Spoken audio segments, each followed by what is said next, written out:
U.S. President Barack Obama has called the shooting deaths of 3 Muslims near a college campus in North Carolina brutal and outrageous murders.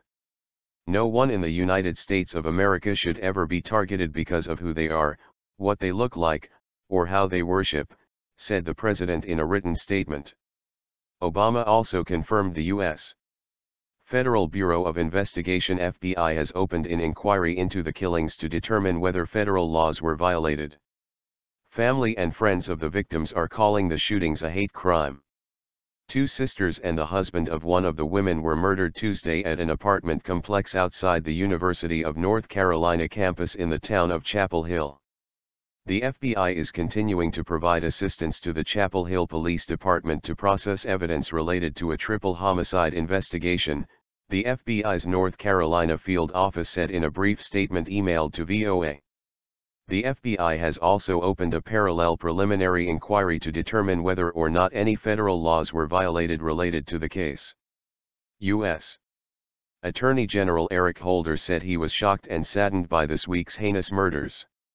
In addition to the ongoing local investigation, I have made available the full resources of the Department of Justice to help ensure that justice will be served in this case, said Holder. He said securing the civil rights of everyone in America is a top priority for the Justice Department. A neighbor, 46-year-old Craig Stephen Hicks, has been charged with first-degree murder in connection with the killings.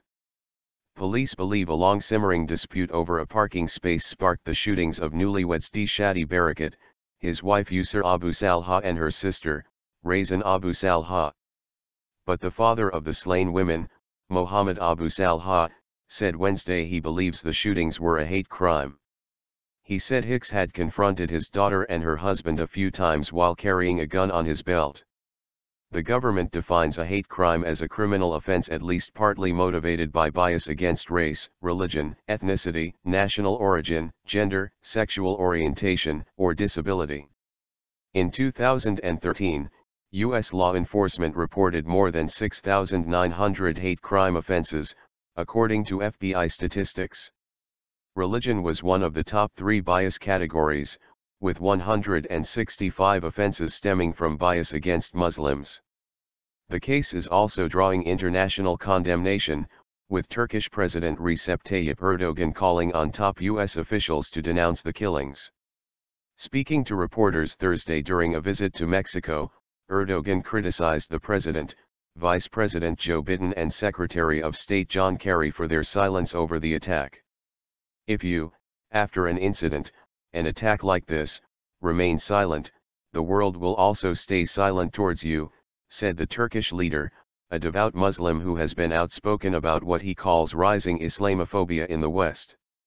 The White House said Wednesday it would wait for the results of the police investigation before commenting on the killings. Social media reacts. A Twitter campaign using the hashtag #MuslimLivesMatter also attracted supporters from across the globe, many angrily claiming the case was being ignored because the victims were Muslim. One poster tweeted Muslims only newsworthy when behind the gun, not in front. Groups such as the Council on American Islamic Relations have also called on police to investigate the shootings as a hate crime. Chapel Hill Police Chief Chris Blue issued a statement saying investigators were exploring what could have motivated Mr. Hicks to commit such a senseless and tragic act. We understand the concerns about the possibility that this was hate-motivated and we will exhaust every lead to determine if that is the case, Blue said. Ripley Rand, a federal prosecutor whose district includes Chapel Hill, said Wednesday the shootings appeared to be an isolated incident, and not part of a campaign against the Muslim community. Suspect posted anti-religious statements. Hicks, who was studying to become a paralegal, had posted anti-religious statements on his Facebook page and recently posted a picture of a handgun. But his wife insisted during a news conference Wednesday the murders had nothing to do with religion or the victim's faith, adding that her husband was a strong supporter of gay and abortion rights.